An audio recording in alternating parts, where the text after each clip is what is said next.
SSC podcast. My name is Lisa. I am Saratoga Knitting on Instagram and on Ravelry, and I welcome you to my home. I live just north of Boston in Marblehead, Massachusetts. It's a little tiny harbor town, and I live in a very, very old house. This house was built in 1750 as a warehouse and converted in 1850 to a residence, and we are very lucky to be the caretakers of this home now. This is a knitting, fiber spinning podcast. So today we will do a few things. We will look at some finished objects because I have some today. We will look at my works in progress. We will do the Meet the Designer section, and I will have a giveaway winner on that, and we'll meet a new person, a new designer today. And I will talk about 5 more of my favorite patterns. I did 5 the last time, and I'll do 5 more this time. And then we'll have some chatter and some pictures at the end. So let's get started. Finished objects. I do have a few this time. The first one that I'm going to start out with is my latest sweater.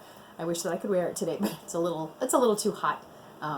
It's a little. Thankfully, we finally have gotten some nice weather here. So. This will be a little too hot to wear. So this is my A Boreal sweater by Jennifer Steingass, and isn't it gorgeous? Let's take a look at that. Oh boy! So for the color work part, I used hand spun, and I just used the one color of the hand spun, which was really fun on this one because it looks like you've used many different colors, but I haven't. I've just used the one spinning. I have it right back here. So this was actually the yarn that I used, that I spun up and that I used for the color work part on the yoke here. As you can see, I've got plenty left, so I probably will end up making a hat out of this as well to go along. I'll have a full outfit to go along with these. So this came out just beautifully. This is the Plutolopi, so this is the unspun Icelandic fiber, and it is just gorgeous to work with. I've shown it to you many different times as this has been going on, but this is the fiber that actually you can just kind of pull it apart, but when it knits up, it just knits into this very, very strong fabric, and it's really lovely. This has been washed and blocked, and it's actually very soft. Now, I probably wouldn't wear this right against my skin. It's a heavy winter sweater anyway, but all I would need is a t-shirt or something light underneath it, and it really would not be a problem. And I just think it's going to be a staple. My office mates are probably going to be kind of sick of this once we, because I'm going to wear it. I'm going to wear it all the time. It really is just beautiful. I really like Jennifer Steingass's patterns. They're very, very well written, easy to do, and they're just really interesting just because you have this color work yoke. And then usually in her patterns they start from the top down, or the ones I've done have started from the top down anyway. And so what then you just take care of all this color work at the beginning, and then you just have the stockinette in the round all the way down on the body and on the sleeves. Some of her patterns have color work on the ends of the sleeves, on the cuffs and the ribbing in the bottom, but this one doesn't. I probably could have put something there if I wanted to, but for this particular pattern, I did not. But I'm really pleased with this. Again, this is going to just be a staple. I just love knitting these sweaters. There'll be more of this type of sweater in my future knitting plans. Yeah, I couldn't ask for anything better, and I'm just really, really pleased with the way it came out. I'm sure this will be one of the sweaters I wear during Rhinebeck. But yeah, I'm super happy with this. So this is the A Boreal sweater by Jennifer Steingass. And then, let's see. Oh, to go with that, I suppose I should show you. I'm not sure where. Well, I have one of them somewhere. The other one is done, but it's lost somewhere. So with this same yarn, I have quite a bit of it, as you can see. And so what I ended up doing is made a pair of fingerless mitts. So again, I can have this, if I make a hat, I'll have that sweater, I'll have these fingerless mitts. And here's one of them. I do have 2. It's probably just in the back in the basket there. But here is this. And this was really easy to do. I just cast on I don't even remember how many it was. I just cast on the number of stitches for this and just knit up to where I wanted to start my thumb opening. And when you do this, you basically, there's really nothing fancy about this. You knit in the round until you get to that point where your thumb is, where you want to have that opening. And then you just knit around and purl back and knit around and purl back and knit around and purl back. And so it creates that opening, and when you have enough space for your thumb to go in, then you just attach it again in the round and finish knitting it right there in the round, and then make your top cuff as far as you want it, as high or as low as you want that to go. So this is really easy. There's nothing fiddly to do with the thumb, and these will be really great for the fall to kind of go with my sweater. And I'm really looking forward to kind of wearing them all together. But this was a great way. These little mitts are great to use with hand spun as well, because they're mitts are very forgiving. There's nothing, because your hand spun is going to be different. It's not going to be it's not all going to be exactly one width. There's going to be a little bigger, a little smaller pieces as you go. And something like this is really great, and I think it really works well for hand spun. So I really love doing that. So I do have 2 of those, and those will be part of my outfit to go with my boreal sweater. And so I will be making a hat. I don't know what I'll make, but I'll definitely be making a hat from this. So then what I have next are, I think these were a work in progress the last time I did it. Kay Jones of the Bakery Bears has come out with a Swish and Flick collection, and this is I think it's a 6-month pattern collection, and it has all different kinds of patterns. I have test knit one of the pieces in that collection. I can't show you that yet until that pattern comes out, but when it does, I will. And what she did for folks, if you pre-ordered the collection, you also got a pattern for a pair of socks, and these are choose your house color socks, and these were really, really super fun. They're meant to be knit in DK weight, which is really great. I don't, I haven't knit a lot of DK weight socks, and I actually really like them. Number one, it goes by really fast, and number two, this particular yarn that I use, the Primrose Yarn Co. Yarn, is super soft. And I've already worn them, because what I've done is worn these inside of, I have these big old plastic boots to wear when it's raining outside, and these are perfect for going inside that. And then I'll just wear them, certainly wear them in the winter time. But this is really super simple pattern. I did change the pattern up a little bit. I think she's got a heel flap and gusset on this pattern, but you know me, I like to do them toe up and with the fish lips kiss heel on it as well. But this was just great. They've been worn a couple of times, so that's why they don't look pristine, but yeah, they'll be washed again, and they'll be back into rotation this summer if it rains and I need something to wear in those crazy boots that I have. Then let's see, what else did I do? Oh, this is here. I actually also did Fruity Knitting had the last time or the time before on their podcast, they did an interview with Woolly Wormhead. And if you know Woolly Wormhead, she's a fantastic designer. She's a really groovy lady, and she just designs hats. And she designs crazy hats, simple hats, interesting hats. They're beanies, they're toques, they're just any kind of hat that you can think of, slouchy, big, little, everything. And they're really interesting. Some of her hats she knits from the cuff up to the crown of the head. Some she has some construction that goes around, so knit around your head, not up, and then attach it together at the end. So she has some really interesting hat patterns, and I decided to get one, and this is called the Rosalind. Now it doesn't look like much right now because I have to block it out. I need to get a balloon to block it out. But isn't this? I'm not even sure if you can. Yeah, there we go. You can see this. It's really super pretty. And what was so much fun about this is that it has these little sections in it where you drop the stitch.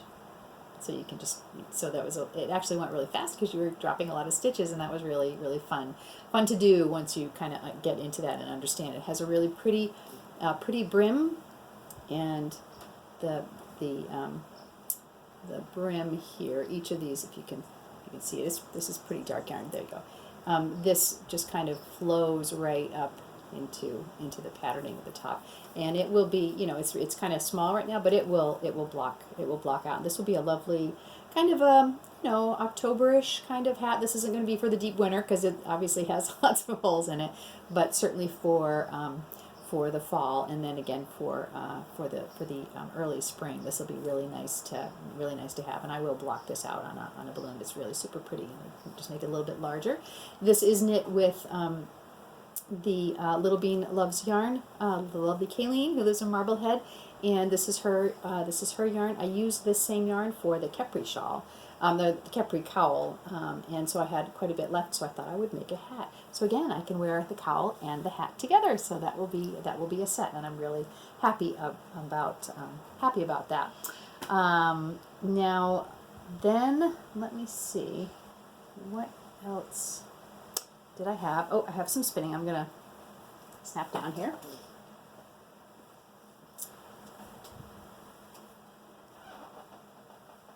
I finished this beautiful spinning. Now this was, these were these lovely, lovely hand dyed bats that were sent to me in a fiber share package a couple of years ago, and literally a couple of years ago. It's been a while, and I finally made it through all of this this lovely, lovely. Oh, it's I can't even tell you how soft this is, and what I decided to do with it is, because I really want to make something special with this. I haven't decided what to do with this yet, but I wanted to be something special. And so what I ended up doing is, in order to get the length that I wanted, I think I have over 400 yards of this way, so I just spun it as a single. And then what I did, if you can see this, I just plied it. I actually purchased a cone of lace weight, beautiful white lace weight yarn, super soft again, and I plied it with the lace weight.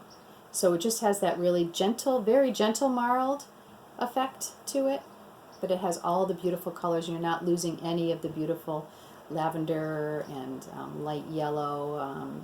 Yeah, it just looks so lovely, and you're not going to lose any of the beautiful colors from the bats, because I just have this really soft white applied in with it. So I will make something. This is probably going to be some type of a wrap. I'm not sure what type yet, but I definitely will be using this, and we'll make something lovely out of it. But I was really happy to get this done. This has been waiting to be done for quite a while. It has to be at least 2 years that I've had that, at least a year and a half that I've had this, and I've been waiting to do it. But I'm really super happy, super happy with this.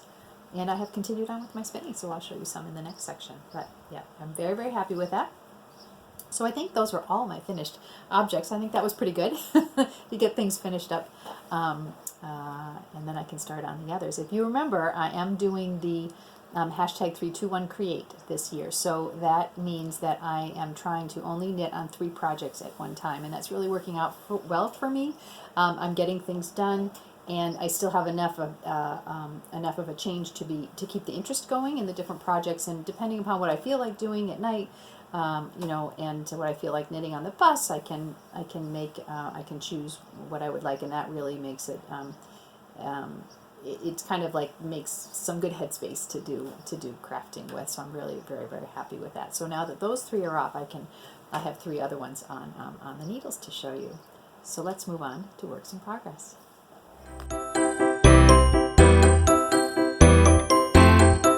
In progress. So I have 3 to show you for 321 Create. The first one is a test knit of socks that I am doing for Sara of the What Sara Makes podcast. And she's a designer who lives in Australia, and she put a call out to see who wanted to test a great pair of socks for her. And so I said I would be happy to, and I volunteered to knit the larger size. So these probably will end up being a gift for Sophia. Her feet are just a little bigger than mine. But these will probably fit her perfectly. They fit me, but they'll probably fit her perfectly. And they are just beautiful. I'm going to just show you. So this is the sock pattern, and it's a lovely lace pattern up the instep, and then up the leg as well. And then the back, when you finish this, it's a toe-up sock pattern. When you get to here, then you have this ribbing around the back, so it really pulls the leg of the sock in, which is really nice as well. Super simple lace pattern, and it's just lovely, and it's just really lovely for you know, a very lightly variegated or tonal yarn. I love making socks in gray. I think they really look very elegant and they look very, very beautiful. This actually is the Yoshi and Lucy yarn. See that? And I picked this up on the swap table at the Knit Local Getaway in April. And I couldn't be happier. I'm really happy with these. I actually have we had to have the first sock done by June 10th, and I was able to do that. And I have the second sock on the go. I'm probably up to about halfway on the inset right now. I'm going to be ready to start the heel. But it was a great pattern. I'm really pleased with it. And it's not out yet, but I will let you know when it's out because it really is just a lovely pattern. I really enjoyed knitting it. This is my bus knitting. As most of you know, I travel to Boston every day. And I literally have an hour and a half trip in the morning and then in the afternoons. And usually for the bus part, I'm able to knit. So I have about 20 to 30 minutes where I can get some knitting done. So socks are perfect take-along project for that as well. And I have them in my lovely bag that was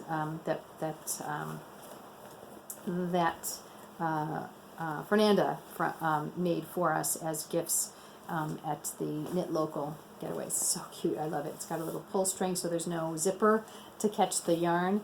And then I have my great Socks on Board pin from that I got from Hey Brownberry. She had a special sale, and the proceeds from the sales of these went to support her nieces who are budding gymnasts, and so I was really happy to do that, and I really like this. I think that's great, so it stays on my sock bag, and I love it. My next project, my 321 Create, is my next sweater. So this, I've talked about this the last time, and I can't remember if I had cast it on or not yet. So at the Knit Local Getaway, I think I had mentioned the last time, we do have a spirit basket giveaway, and we all donate to, and Jacqueline Salem of the Brooklyn Knit Folk podcast brought a sweater's worth of Primrose Yarn Co. yarn, and when it got to be my turn to pick something off of the table, a gift off of the table, that's what I went for. It's a color that I just really love, and I was just really excited to pick that up and begin to work on it. It was really exciting. So this pattern is Raw Work Trees, and it's by Katrin Schneider. And this is what's going to be considered my Rhinebeck sweater this year. So I'll probably wear this on Saturday. There, I think my sister-in-law Tracy and a few other people. We have a group that are going to be knitting this pattern as well. So that's always fun. But it's a really beautiful pattern. It is it starts bottom up and works up, and the patterning is only in the front of the sweater, and then so the back is just all stockinette, which is really great too. It is meant to be an oversized sweater, and I did have to swatch with this yarn because I think it wants Aran weight yarn, but anyway, I had to. When I did the swatch, I actually needed to go up one needle size, but that's perfectly fine. There's no shaping to this. It's just basically up, and then separate for the sleeves, and then together for the yoke of the sweater. And I think I want to say it's an 8-row repeat if I remember correctly, but it's really very beautiful. I'll show you. I love the color of this yarn. It's this beautiful olivey green, and it's really beautiful. And it's very nice because, again, this is one of those patterns where the patterning picks up right from the cuff. So it takes the ribbing in the cuff, and then it just flows right up into these. So it's almost as if they're trees going up. You see that, and then trees the other way going down. So the branches are up and the branches are down, and it's really just very very lovely. It is it's a pretty easy knit so far. Like I said, there's really no shaping to it, so I'll have to pay attention more when I get to the point where I'm opening for the arms. But again, I don't think that will be too difficult. And the hardest part about this is that I actually am switching skeins every 2 rows. You really want to do this, especially if you're going to use quite a bit of indie dyed yarn, because through no fault of the dyer, it's not exactly the same all the time. So if I took one skein and just knit with it and then pulled a, started a second skein, you'd see the demarcation of where that new skein was. But if you use two, you would have no idea. So I just, every 2 rows I switch skeins, so I have 2 balls of yarn in my bag, so I'm always kind of moving two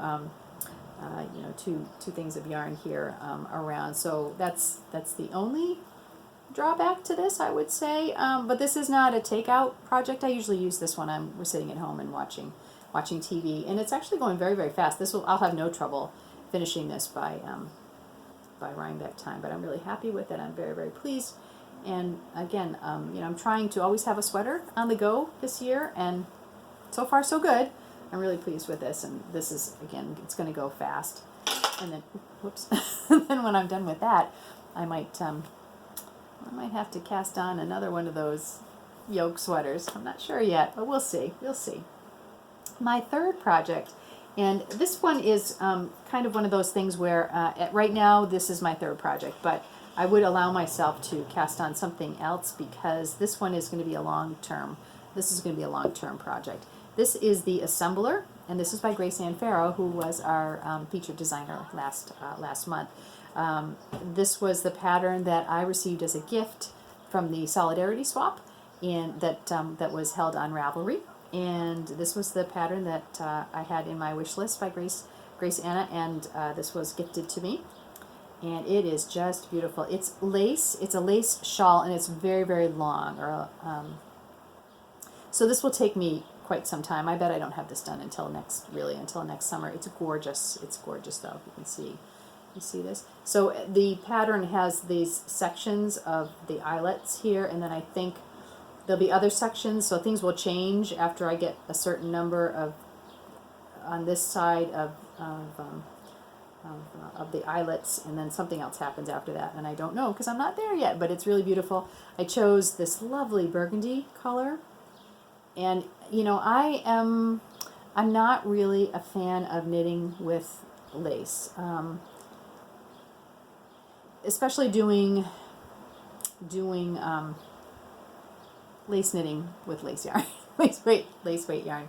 That really, I will do it, but I'm not a big fan of it. It's just not really for me. But doing something like this, because this literally is just knitting. It's garter stitch. You can probably hardly even see. It's just garter stitch, so it's just knitting back and forth. And the only thing you have to do is in this little area here, and that's the way it is on the entire project. So it really can be basically mindless knitting. I really don't have to think about it. The needles I'm using are really perfect for it. The metal needles are really just very, very smooth, and it's lovely. And I have this yarn on a cone. So I bought this cone from Webb's. They were having a sale. So I got this cone, and then I got the white cone, the cream cone that I used to ply with the spinning that I had showed you earlier. And I like this for lace weight yarn. There's no trying to put it on the Swift and ball it up, and lace yarn, it's so hard because it collapses in itself, and it can get tangled so easily. But boy, on a cone it's perfect. And you can see there, I have enough yarn here for probably three of these wraps. So this was really great. It was a great price on sale, and I'm really happy. I have another cone that I got from Corinne at the Woolly Thistle, and that is more toothy yarn, and I'll be using that for a sweater in the future. But I've never knit from a cone before, and I remember I got some from her on a sale that the Woolly Thistle had, and I just haven't gotten to doing it yet. And then I went ahead and thought I bought this cone, and I bought the white cone, and I really like knitting off of a cone. It's really quite convenient and fun. Certainly with this lace weight or fingering weight yarn, it's something I certainly would consider in the future. I just have never done it before, but it's just great. It just comes right off, and nothing's happening with this. This has rolled across the floor a couple of times, and really, but it has a nice large base, so it sits nicely on the floor or the table. You know, it stays together in my bag. I haven't had any trouble with it at all, and it's just really a joy. And this particular lace weight is it's 100% merino, and it's so soft. So it really is it's very enjoyable to knit. It's not scratchy at all. It just, you know, it feels like butter. So it's making me happy as I knit it. But as I say, this is a long-term project. So right now, I'm at my, you know, it's my project number 3, but I may cast on, I may cast on another, you know, another pair of socks in the interim. I'm not quite sure yet, but I might allow myself to do that and cast on something else to make those 3. And this is just kind of a long-term project, the way my Bits and Bobs blanket is. Again, that's also a long-term project, and there's no rush. There's no rush for this. I'm just really enjoying, and it will be lovely when it's done. And I look forward to it, and I, you know, pick it up on a regular basis, and it's yes, it's making me happy. So so that's that. So now let's go on to the Meet the Designer section.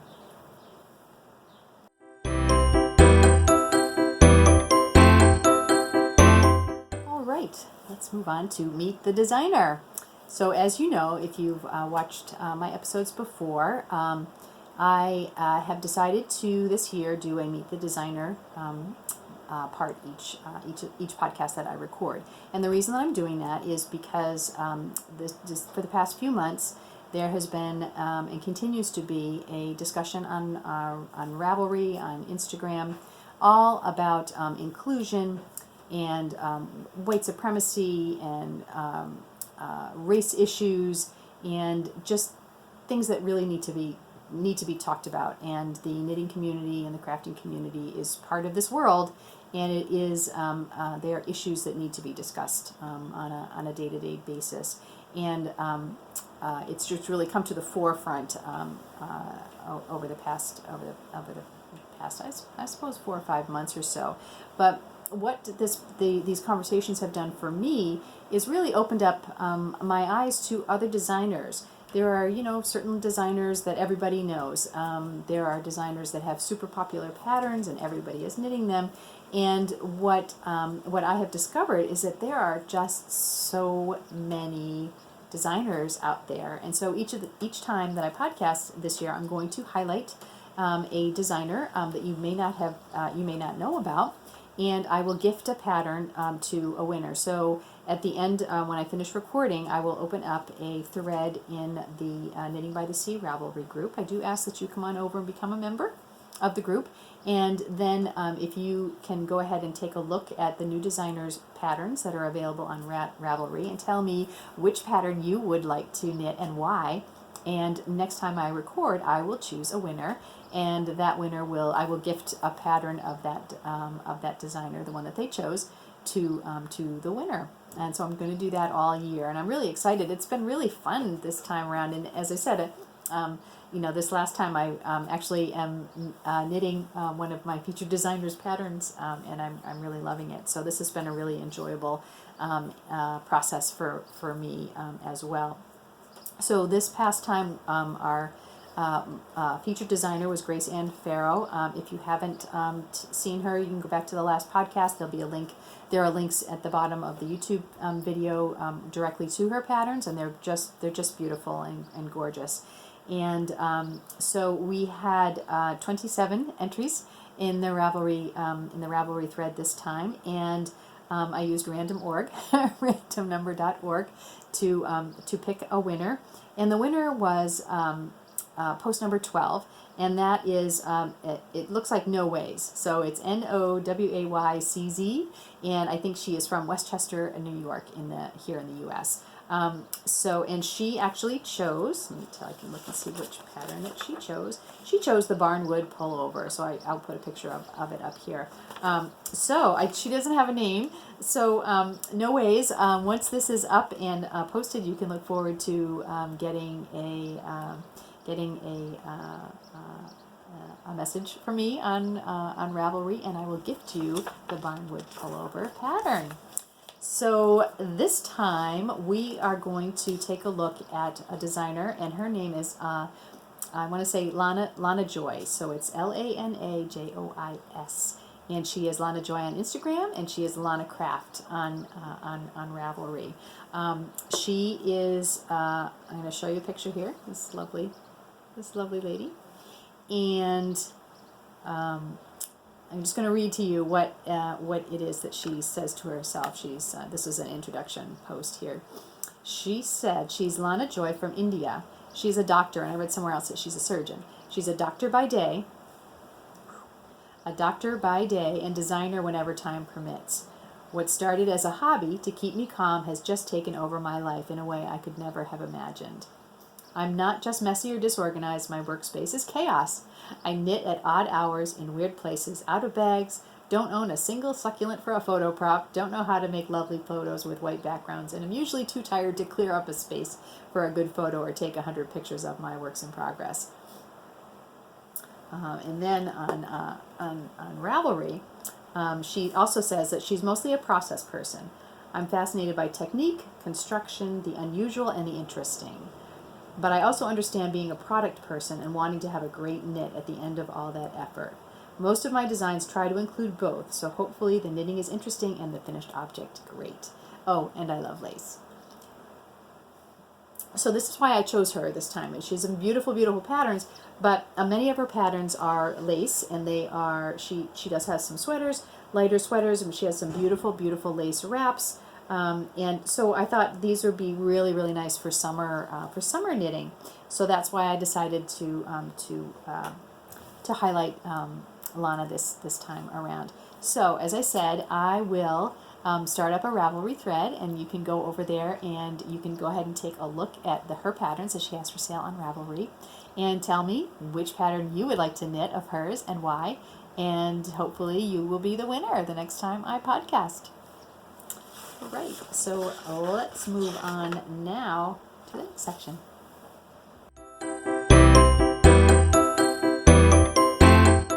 So now I will talk about some more of my favorite patterns that I've knit in the past.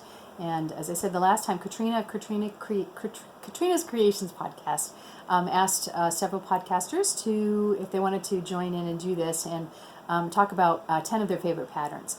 I did 5 the last time, and I will do the five other ones today. This was really a fun process for me. It's something you might want to do at some point, just to kind of think about it.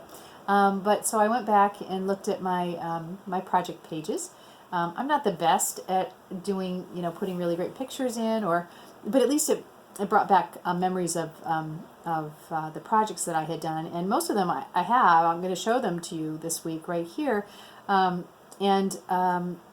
it was really kind of nice to go back and visit the projects that I had done before and think about, I wonder if I would do this again. Would I not do this again? I remember doing that. That one was hard, or this one I love, and I it was actually good because it was like, wow, where is that? I need to pull that back out because I really love that particular project. So the 5 that I have today, the first one, it's back in my closet somewhere. I went to look for it today, and I was like, well, I'll just show a picture. I won't try to pull it out. But it is called Stormy Seas, and it is by Suzanne Strachan, and it is really beautiful. And it mimics the ocean waves, and it was just really pretty. And I'm pretty sure that I just used some really beautiful knit picks, kind of mohair, and I used these beautiful purple and pink colors. And I used some clear beads, so if you look at it a certain way, you can see some sparkle in it. It's just a really lovely wrap, and it just, when I remember seeing it when it first came out, and it really caught my eye, and yeah, I just absolutely loved it, and I was like, wow, I wonder if I could do that. It's one of those patterns where you use short rows to create the waves, so you've got these scallops that you use short rows on, so that was a challenge. But once you figure that out, it wasn't too bad. I think the worst part for me was doing the short rows in that fuzzy yarn. Sometimes that gets a little confusing as to where the stitches are with the fuzz, but it actually came out really beautiful, and I'm very, very happy with that. Really proud of that. It's just beautiful, and every time I remember to bring it out, it always gets compliments. The second one that I wanted to show you today is, ooh, where did that go? Here it is. Kind of pile here. The second one is the Letterpress Cowl, and that is by my friend Sarah Bauer, Sarah Pomegranate on Instagram of the Yarns at Me and Who audio podcast, and she does quite a bit of designing. And this is a project this is a cowl that she designed a couple of years ago, and it's really interesting. It's one of those patterns where you're like, oh, I'm going to knit this, but I'm not quite sure how it's going to turn out. And it was super interesting. And here it is here. So it's really cool. So it starts out with this cable piece here at the top, and then it continues on down, and it has several different sections to it. And I think her original one, she had used some different yarns for it, and there's this really pretty little, it's like a precursor of that the bee stitch. It's a little flower stitch in here as well, and then it just comes out, and then there's a little bit of a lace with a lace piece. You can see that at the bottom here, but it's really nice. I won't put it on, but it's super nice because it just sits right around my neck, and it just falls right down in the front. So you can wear this as an accent piece with a turtleneck. You could throw this on just to put under a coat, but it's really pretty. And the interesting thing about this is that what I used to knit this was a sock blank, so I didn't have to change any yarns. And I remember getting that sock blank, and it was really beautiful, and I didn't quite know what to do with it. And I was like, you know what, I'm going to try that pattern, and it really was great. I don't even remember what was painted on the sock blank now. Wow, that's crazy. I don't remember what it was, but it was something. So a sock blank, if you're not familiar with that, is basically a piece of stockinette knitting that's just run up and it is someone paints on it. So usually it's painted a picture. Sometimes they'll do some dyeing on it. Leaf impressions or pictures. You can do whatever you want. You can buy them from Knit Picks here in this country, so they're blank. So they're just a round piece, or just a flat piece of fabric that's stockinette on one side, and that's the side that's colored, and then each end is loose, and so you can just pull from it and begin to knit right from there. So of course the knitted fabric isn't going to look like the painted pattern, but all the colors will be in it. So it's a really interesting thing, because you've got this beautiful painting or beautiful colors to look at on the blank, and then you're knitting it up into something completely different. And so it was an experiment for me, but it worked out really well. I super enjoyed it. I thought it was really great. It was really cool. And I wear this a lot in the winter. So this is the Letterpress Cowl by Sarah Bauer. Yeah, super interesting pattern. I really enjoyed that. So let's see, 1, 2, 3. Oh yes, okay. So the third one I'm going to show you. You have seen this before, because I wear this all winter long. But this is the Sheephead hat by Kate Davis, and this is great for a lot of reasons. I like this hat. I like the shape of it. It fits me very well. Probably needs to be washed again now, but it fits me really well. This was a hat that I knit together with my sister-in-law Tracy for a Rhinebeck several years ago. We didn't do a Rhinebeck sweater, but we did Rhinebeck hats. So we both had sheephead hats. And we purchased the yarn. I think we got, it was the Jameson and Smith. So we had to purchase the yarn special. We spent an afternoon at my house splitting up the yarn. So we each had half of a ball, because as you can see, you don't really need it. Don't need much of this. And so we kind of chipped in together and bought the yarn, and then split it up. And I've got this lovely hat with all these beautiful sheep on it. And I just love it. I will bring it to Rhinebeck. I will try to wear it there if it's cold. It's easy to pick out of a crowd. You can see it, and it's just beautiful. And it was a great color work project with not a lot of yarn. It didn't take a lot of time.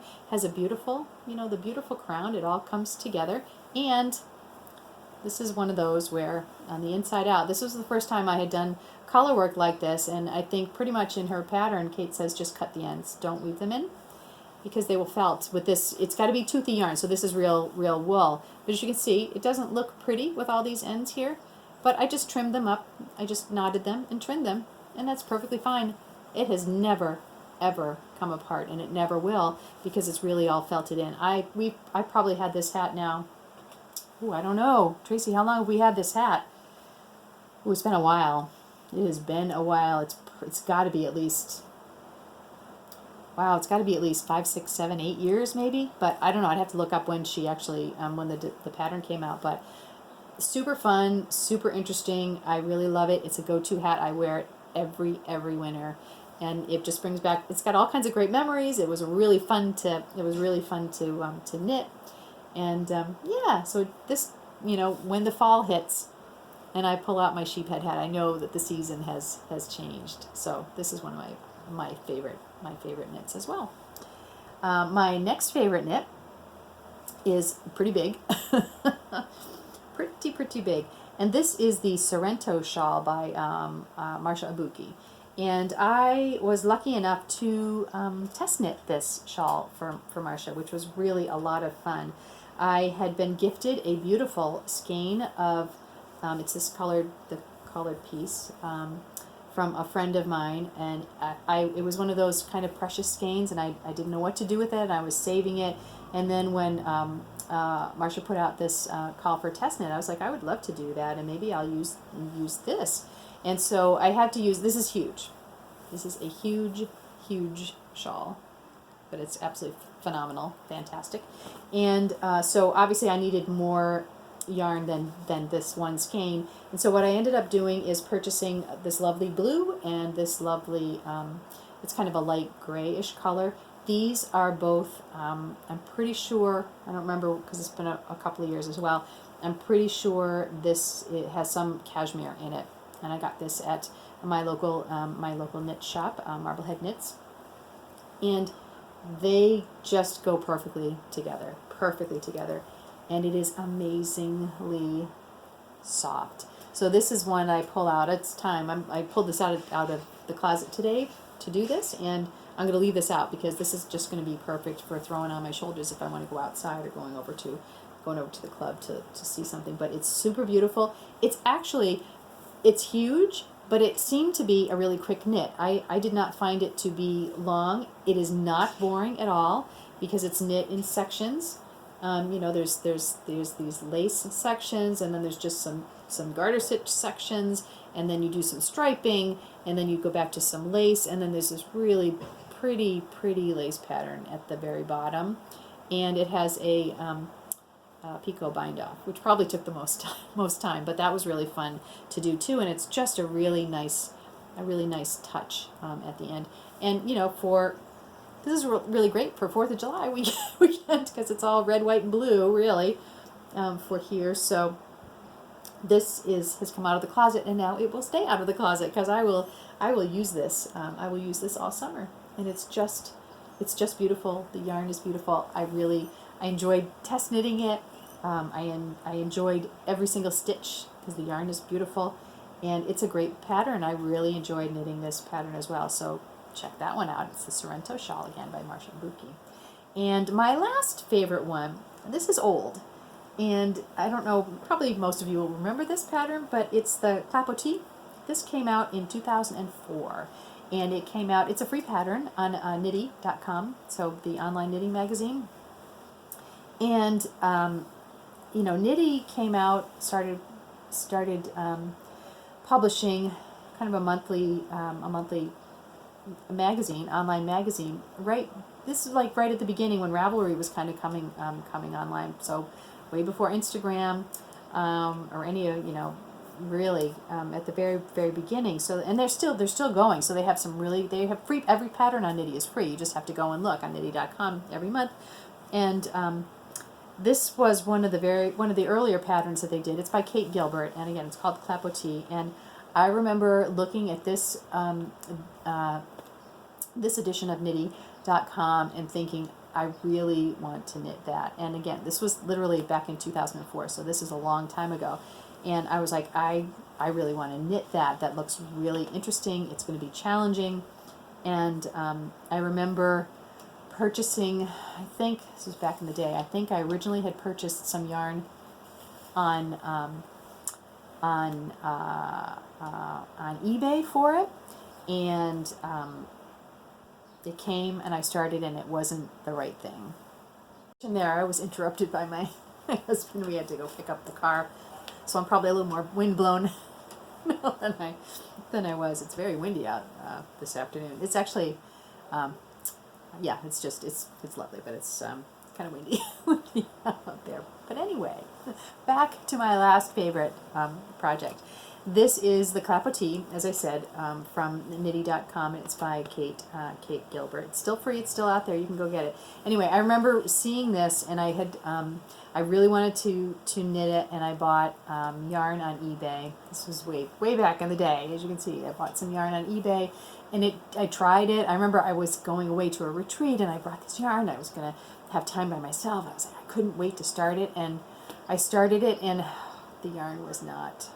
It just was not right. Oh my gosh, it just was not right. And I was so disappointed. I don't even remember what I did with that yarn. I must have knit something else with it, but I was so disappointed. You know how that is. I just wanted to start this project. I really wanted to do it, and I couldn't. It just wasn't working. So what I ended up doing is purchasing some, what was this? I think this was Lorna's Laces, some type of a silk yarn. It's definitely silk. Silk blend or just silk yarn, and it was, I think it was pretty expensive back then, so it was a big investment. I was like, nope, I really want this, I want to do it. And it's this lovely purple colors here. Now you probably can't see it, you may not see it very clearly, but this is pretty ratty. Not ratty, but it's got lots of pills in it. It would freshen up if I went and took the gleaner and did that. And this, what I do with this now, that I just leave this at work. And this is something, our office is very cold, pretty most days of the year. So this is in my drawer, so I can pull this out if I need to throw something around my shoulders. And when I do, you know, people still are like, wow, that's really beautiful. I like that one a lot. But so the thing about this that I really enjoyed, as I said, this was something I'd never done anything like drop stitches before. No, here's two projects today with drop stitches, but. It was so much fun to do because you actually, I think you knit this on the bias, and I forget what it is. I haven't done one in a long time. But anyway, but if I recall, you're knitting quite a bit before you get to the point of dropping the stitches, so it's really fun. And the first time you have to do it, you're like, oh, what's going to happen? Where's this going to go? But it just goes and goes and goes and goes and goes. I think you knit some, you drop them, and then keep going, and then later on you drop some more. So you have these long lines of drop stitches all the way through. So much fun to drop the stitches. And if I recall, there was something, I'm trying to remember what it was. There was something in doing it. At the time, you know, it was a really popular pattern. When it first came out, and I think the pattern actually has you're knitting these stitches that you're going to drop, and I think, maybe I might be wrong, but I think there was somebody had said at some point, maybe on Ravelry, that if you purl these stitches, it was kind of easier to figure out which stitch you were actually going to be dropping. But really super simple pattern, easy, interesting because it's knit kind of on the bias, and just the fact that you get to drop those stitches is so much fun. I have knit two of these. I definitely have knit a second one. I think the second one, it was one that we did some experimenting with Kool-Aid dyeing, again, several years ago, and it was just on some Knit Picks yarn that I had, and I Kool-Aid dyed at the ends of it, and then I ended up using this pattern, and I knit another Capo Team, and it was really fun. And I kind of use that as a just kind of like as a bed wrap before going to sleep at night. If I wanted to read, I'd always have that in the bedroom, just kind of wrap it around me. It was really warm, and it was on worsted weight yarn, so it was fairly substantial. And you know what ended up happening to that is that it got felted. It got thrown into the wash, and it was in the basket by mistake, and it got felted. So I no longer have that one. But, you know, thinking about this is a pattern. I would knit this again. I'm going to put this back out in the rotation to try this again, because I had so much fun on the woolly worm head hat that I dropped the stitches. This is really great, and you can knit this. In the pattern, there are instructions. It's really easy to modify, so you don't have to knit the big wrap if you don't want. You can knit a scarf. You can knit a smaller wrap. You can knit it bigger if you wanted to. So yeah, so there's lots of options on it, but it's super simple. It's super elegant. It was very elegant in this silk weight, because it just has some beautiful drape to it, and it was a lot of fun dropping those stitches. So again, Capo Team by Kate Gilbert. It's a really fun pattern. You should go check that out sometime. So those are the last of my favorite patterns. I have many favorite patterns, of course. I feel bad. There are lots of patterns that I use. So maybe I'll continue this and kind of do a retrospective look back at some other patterns that I really enjoyed knitting in the past. So now let's move on to the next section. So what has been happening? The weather's gotten better. The weather's gotten a lot better. I can't believe finally we have had so much rain. It's been rainy and chilly and just not really spring-like. Now that's not to say the plants are loving it. Everything is just green. And we have I think I put a picture up on Instagram last week. We have a little rock garden area in the back, and it is just bursting with green. We did add some little plants. We had put a butterfly plant in last year, and we put a sage plant in, and we put some little flock, and we just put some the things I wanted were kind of like ground cover with some flowers. I'm not big on doing a lot of annual flowers. I'm like, just never take care of them, and then you have to do them all over again. So I really like the perennials. So I really like the phlox and things, and those are beautiful flowers early on, and then they'll just go into this beautiful green, and they cover everything up. There's some hostas in there, and it's just really pretty. And with all the rain, there's really zero maintenance. I mean, it's just so green and full. It doesn't even look like there's any empty spaces that I'd want to. I need to really fill in. So that's been good. But it's been cold and kind of raw and damp. And here we are. We're in the middle of June now, so I really want the warmth. And this past week, it finally popped in and really had some really nice warm weather. Doesn't necessarily get super hot here in Marblehead, because we are on the ocean, so the harbor is just out my window here. And we get a lot of northeast winds, so we get winds that come off of the ocean. Certainly by the end of the day, most of the wind here is coming off of the ocean. So even if a few blocks over at Mark's parents' house, it may not be windy at all. It'll tend to be windy here, because we get the breeze off of the ocean in the evening, and that's very nice. If it's warm, you can pretty much guarantee maybe we'll get a sea breeze tonight. But it's been a little too breezy. It hasn't been a warm breeze, but this past weekend it was really lovely, and today it's actually very, very lovely, and it's breezy, but it's warm enough so that the temperature is really nice. The water hasn't really heated up enough yet. When the water heats up as the summer moves on, then the breeze seems to be a little warmer, because it's pulling the air off of it's pulling the moisture off of the water, which hopefully will be warmer. Mark hasn't rowed at all, because the water just hasn't been warm enough, and you just don't want to do that if the water's not warm enough. It's no fun, and you don't want to get in a situation where you're kind of tipped over and can't get back into the boat, etc. So he will wait. He probably won't really go out until 4th of July, right after 4th of July maybe. He and his buddy Rich have a larger a fixed seat rowboat, so the two of them can use. So they've been working on that this winter, and they are going to be trying to get that out on the water as well. Maybe this week. They might do a little bit this week if they can. But the club, the Boston Yacht Club, has opened up again for the season, which is really nice. So now they have racing every Wednesday night. So we don't really go see the races, but what they have at the club is they have the gazebo, what they call the gazebo, is open in the evening, so they have a full bar outside. They have a grill outside, so, and they have the meal is $10 per person, so you get a hot dog or a hamburger or a sausage, and they, I know, other stuff, beans and condiments, all kinds of stuff that goes with it, and get a lovely drink at the bar and sit at the table and watch the racers come back in and just enjoy the sunset out on the water, and that's really nice. It was a little bit chilly again this past Wednesday, but it was nice. And the gazebo part is open pretty much every night now, I think, except for Monday and Tuesday nights. So that's really nice. It's an easy thing to do if you just want to go grab something for light for dinner and have a drink outside. It's really nice and just enjoy it, which is really what we use the club for. There is a big race this weekend. It is an international one design race. So it's a world championship of international one designs, and I don't really know that much about them, but they're one design boats. So they're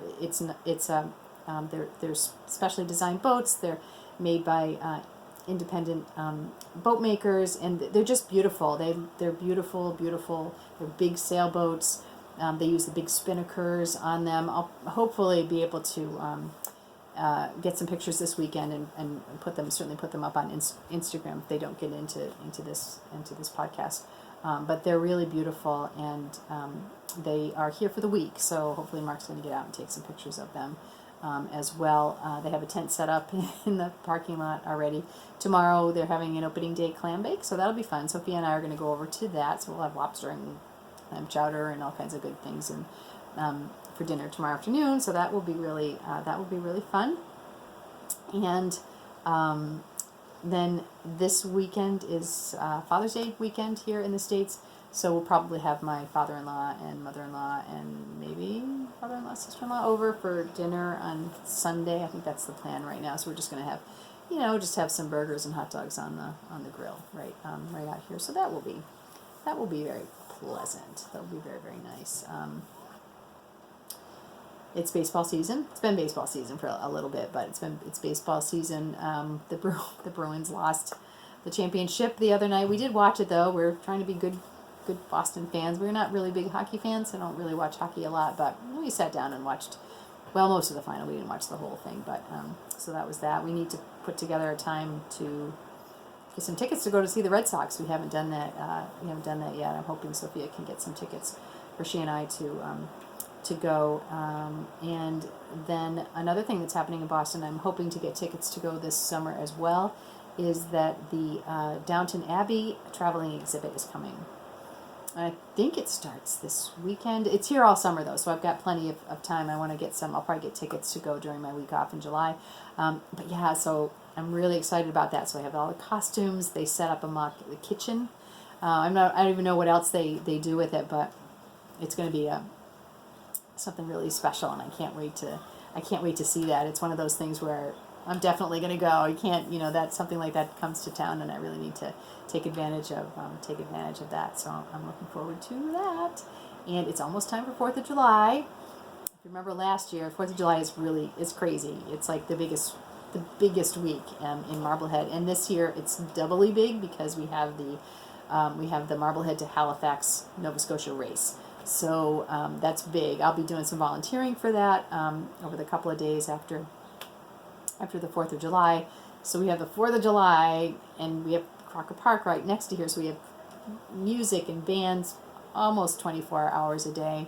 So we'll have that going on. We'll have the fireworks on the 4th of July, and we'll have the Halifax boat race going on. So that means there's just going to be tons and tons of people here at the club. They'll have big parties in the parking lot. So it's just crazy. And so what I've tried to do in the past, and I'm going to do it this year again. So I'm going to take the week after 4th of July as my vacation week. So that's going to be great because I get off. We don't work the day after 4th of July, so we don't work on the 5th.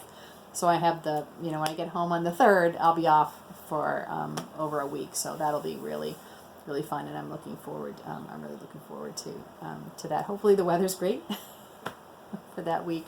But yeah, that'll be really nice. I'll get lots of knitting and lots of reading done for that. So that will be very, very special. I'm looking forward, really looking forward to that.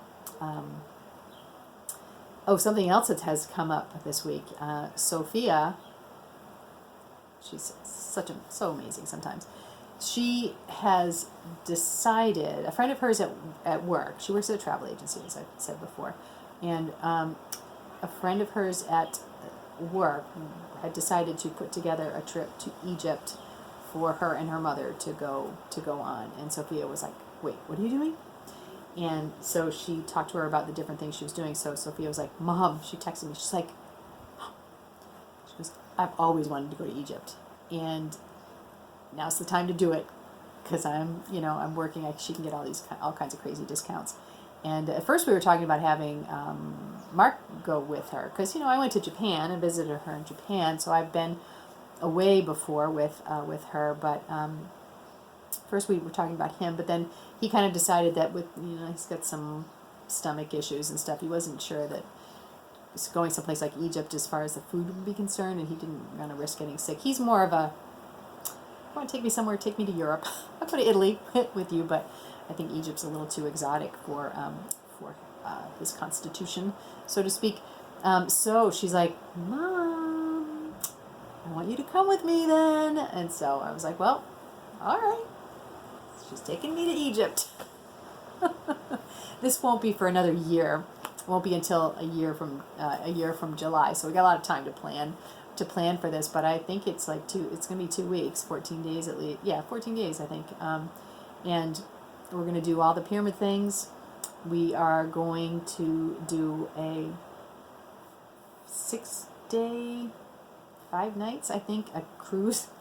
Oh my God, a cruise down the Nile.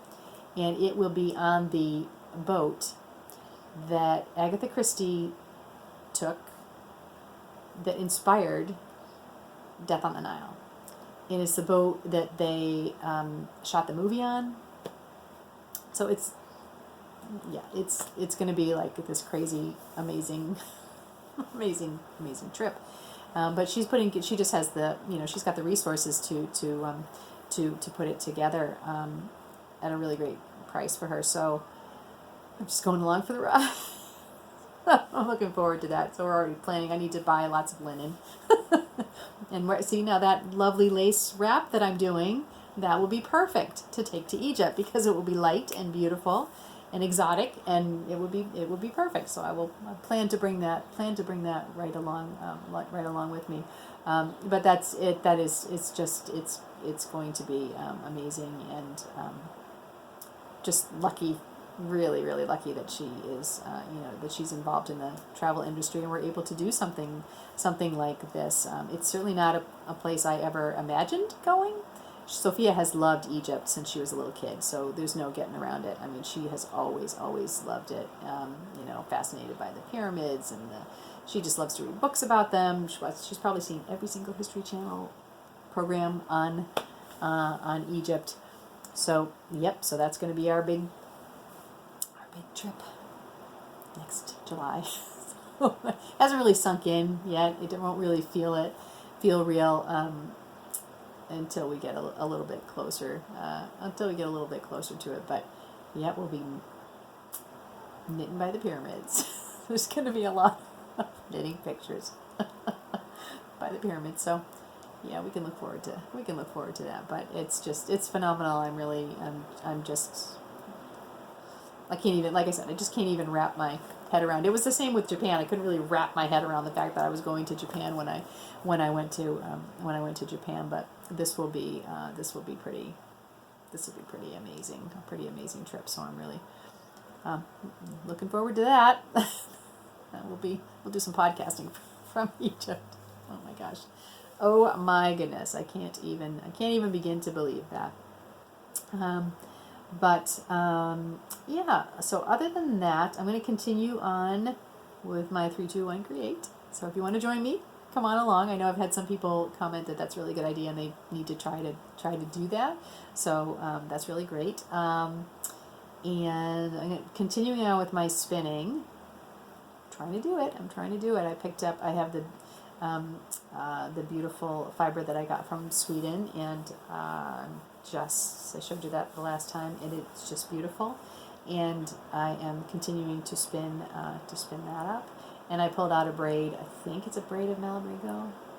Pretty sure. It's beautiful merino in these really deep, lovely purple colors. I didn't bring it to show today, but it's really beautiful. So I have those two on my wheel, so I'm going to keep on going with those.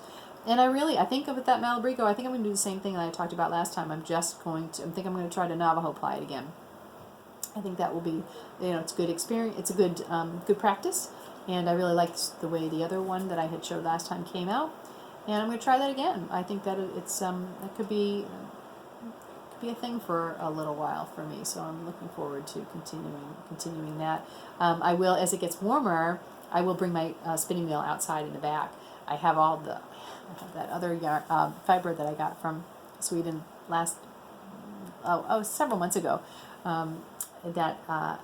It's amazing, but it smells very, very sheepy. So it said that I can't do that in the house. I don't want to do that because that smell will just come out. But once I take it outside, it's going to be great. It's going to air out, and it's going to be just beautiful. And that's kind of like this beautiful light brownish color, and I'm looking forward to that. I definitely have enough to make some type of a sweater out of that when I get around to it. So I'm looking forward to that. So I'm going to continue on doing the spinning. I'm not sure if I'll do the Tour de Fleece. I have in the past. It's just one of those things where it's just like, oof, you stick pressure on yourself for no particular reason. But I might do some Tour de Fleece. I might choose another braid and just throw that on and just do that for the Tour de Fleece. We'll see. We'll see how that goes. But yeah, so I'm looking forward to the summer. I'm enjoying it. Yeah. So I think that's all for today. So remember, it's just knitting. Bye.